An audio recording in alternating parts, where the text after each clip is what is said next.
let's get to the brass tacks, though, and let's talk about interventions, knowing that there's clearly a lot of information that you all wish you had that we don't have, but just for the purpose of case discussion, where would you start? Give us some ideas about things that you're just, oh yeah, I got to give this or do this or work with her, in this way. Top of mind.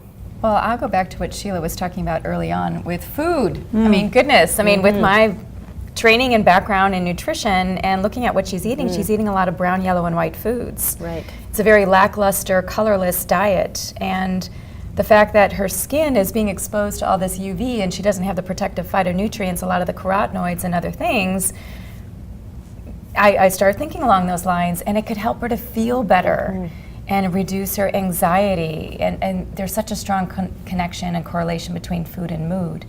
So one thing that I like to do with patients when they're not really willing to make a lot of change is just focus on color.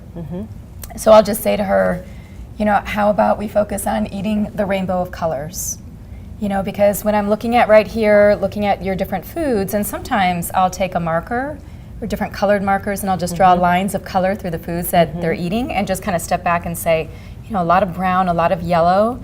We don't have a lot of blue-purple, which is good for your brain. We don't have a lot of orange, which is good for your skin and reproductive health.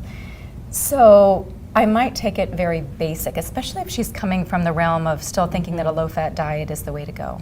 Does movie popcorn count as yellow and orange? I might give her that, but we have to look at the larger context of that. Okay, good, yeah.